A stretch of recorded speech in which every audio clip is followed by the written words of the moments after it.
Hey everybody, welcome back to Coco and Daltz. We're real people bringing you real reviews of all the latest streaming offerings on Netflix, Disney Plus, and Amazon Prime. I'm not Daltz. And I'm not Coco.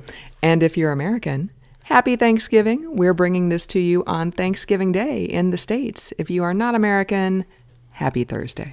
If you're Canadian, happy Memorial Grey Cup Day weekend because there's no Grey Cup this year. Aww. And everybody knows what the Grey Cup is. It's the CFL's version of the Super Bowl. Were the Argonauts going to be in the Grey Cup if... Well, they didn't play the season. Oh, they didn't? No, okay. They didn't play at all. All right, so that would be a no. Yeah. But you know what did play this season? Wow, nice segue. No, not really. Oh. We're coming to you today because we're reviewing the brand spanking new Netflix release, The Christmas Chronicles Part 2. Daltz, why don't you tell listener what it's all about? I sure will. So Kurt Russell plays Santa Claus, Goldie Hawn plays Mrs. Claus, and Christmas is threatened, which is very similar to Christmas Chronicles 1, which we won't get into.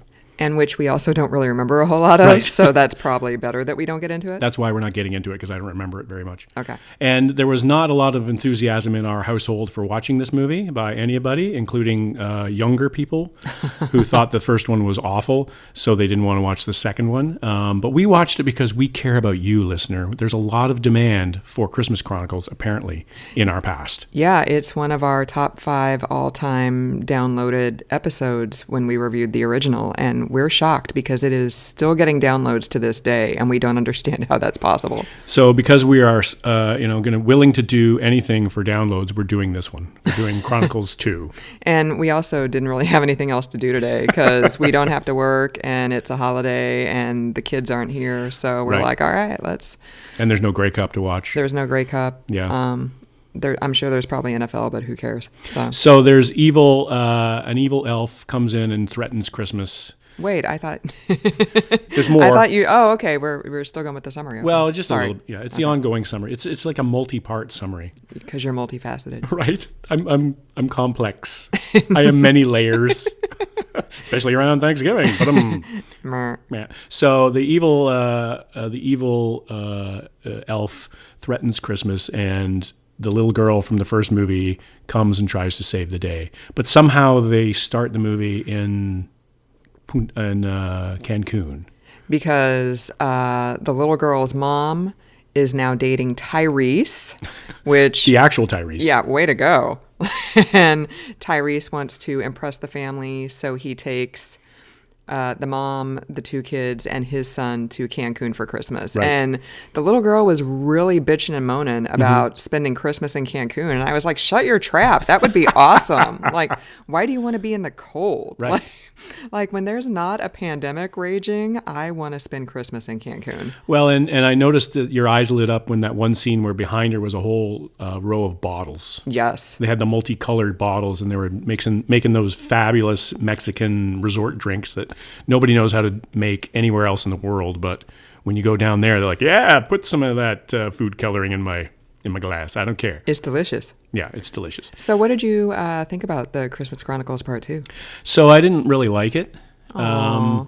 I was weeping, and you probably noticed at the end there I was kind of tearing up. It was because we had just spent 2 hours watching this movie. I thought you were crying over what happens at the end of the movie, and you were either overcome with sadness or overcome with joy. I was overcome with regret, actually, that we watched this movie. One of the great things about this movie is the chemistry between Kurt Russell and Goldie Hawn, which hopefully that's legitimate. Yeah. Hopefully they're not acting that. But they were really good. She was in it a lot more this time around than she was in the first one. I think in the first one, she just popped up like an extremely tiny cameo at the very end. Welcome back to the North Pole, dear. And that was like it. Yeah. So. And she was a co-star pretty much in this movie with Kurt. And I really like the two of them. I like their chemistry. I like them as people. They seem like they're decent. off camera, so I like that.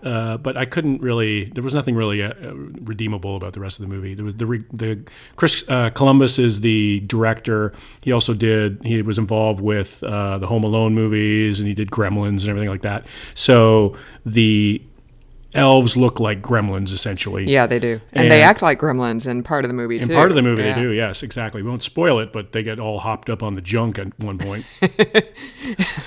And they're bringing out nunchucks. And chainsaws. Right, totally. And, of course, there's the obligatory musical scene that we had in the first movie. We did. And it's inexplicable in some ways because, Santa all of a sudden brings the song and he's got soul and everything like that. In the first one, I think he was in jail. Yeah, I think that was Kurt Russell's Jailhouse Rock fever dream.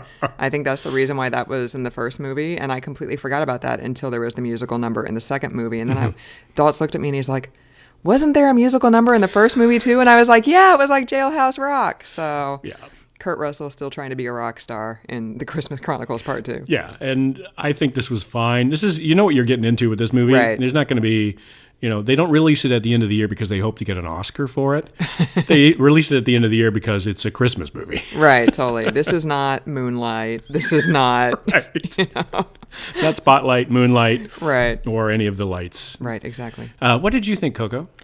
So it was fine. Mm-hmm. I mean, I was entertained for 2 hours. It could have been shorter. At one point, I said to Daltz, because the little girl and Tyrese's son were only supposed to be in the North Pole for like one day, and at one point I looked at Daltz and I was like, "This is the longest day of anybody's life." Oh my God! So it definitely, they probably could have shaved a good 10 to 15 minutes off it, but it was fine. Like you said, it was what it was. We knew what we were getting into with it. There were definitely some solid laughs.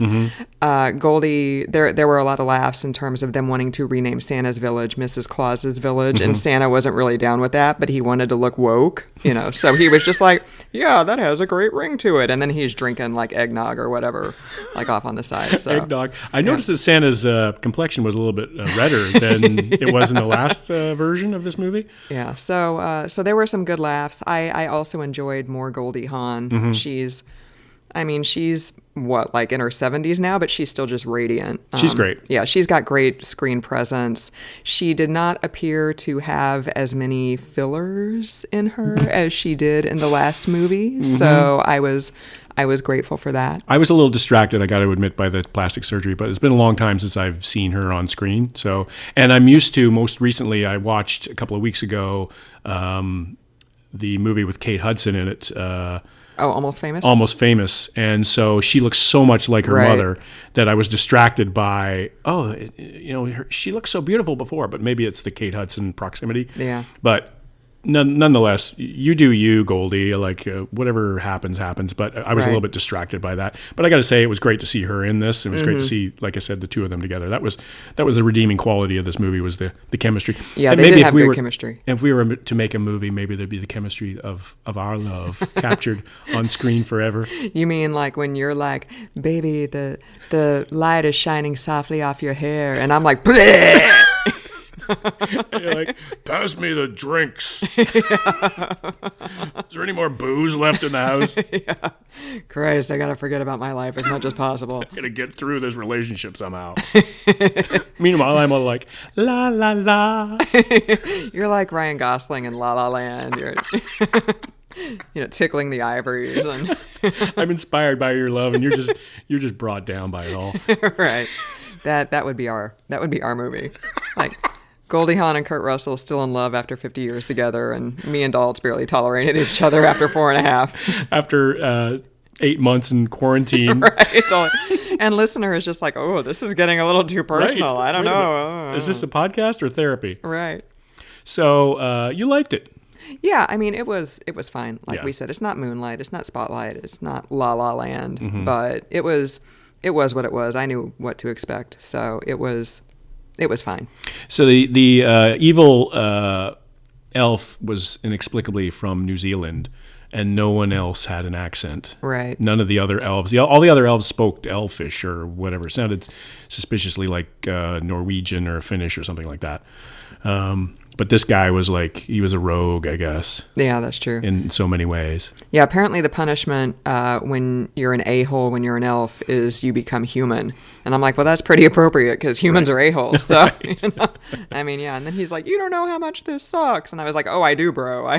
I really kind of do know how much it sucks to be. So you'd rather be an elf, is what you're saying? No. Oh, not okay. really. Yeah. No. I don't want to spend my life in the North Pole in perpetual winter. And Right. even though it's a magical place and you can eat candy all the time. So that was awesome. Like apparently Goldie has figured out how to make broccoli taste like cake.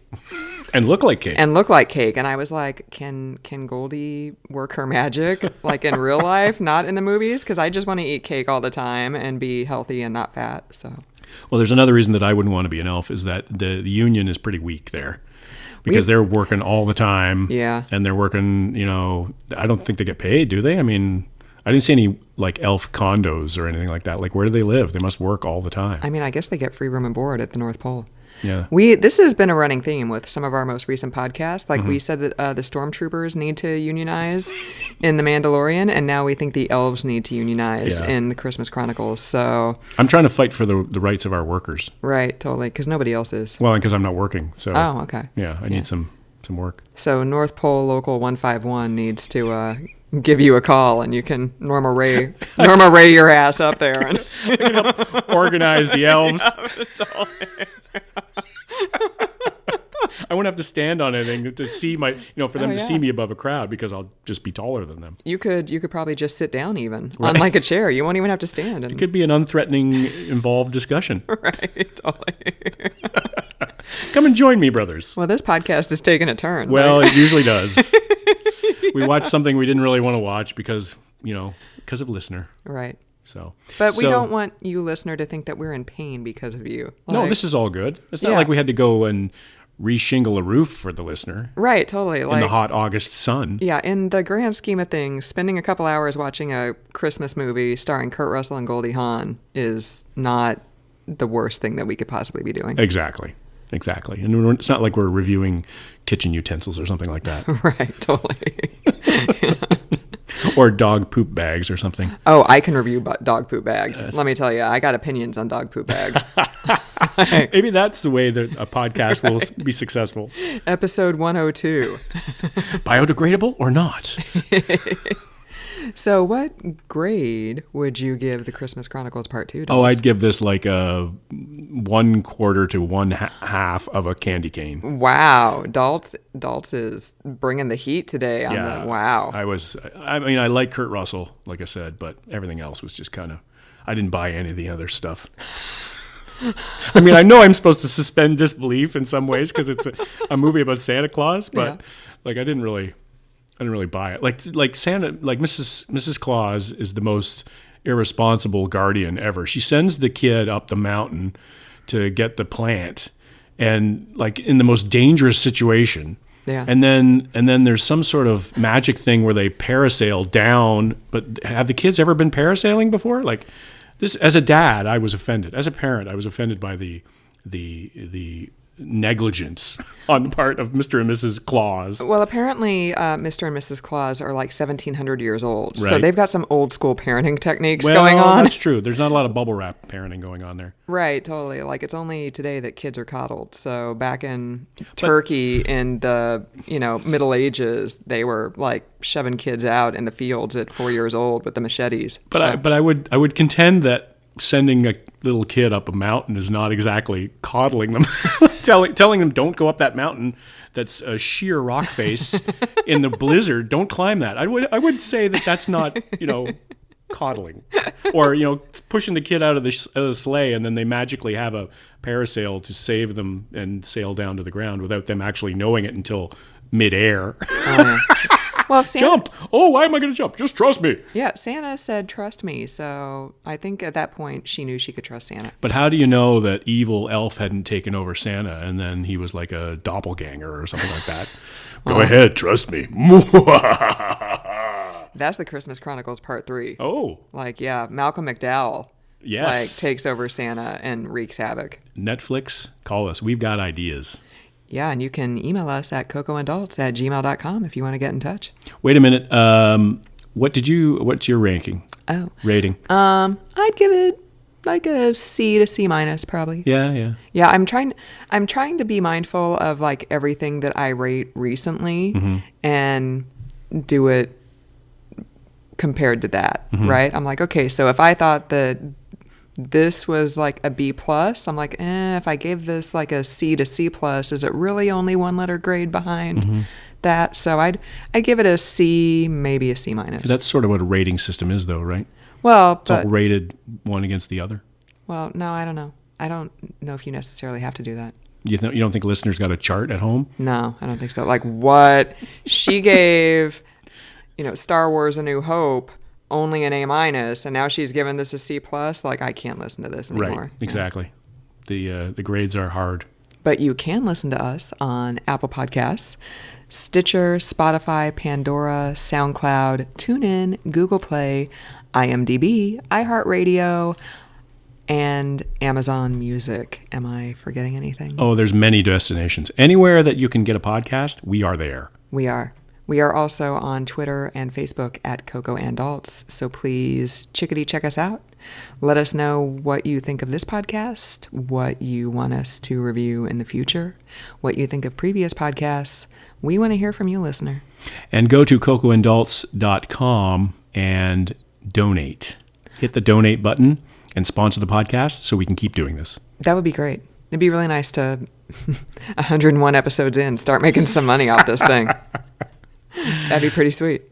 And so thank you for joining us, listener. We appreciate you downloading us and sharing us and liking us and rating us on Apple Music. We are thankful for you, listener. Oh, we are thankful, today being American Thanksgiving. So thank you for your support. For another episode of the podcast, I'm not Coco.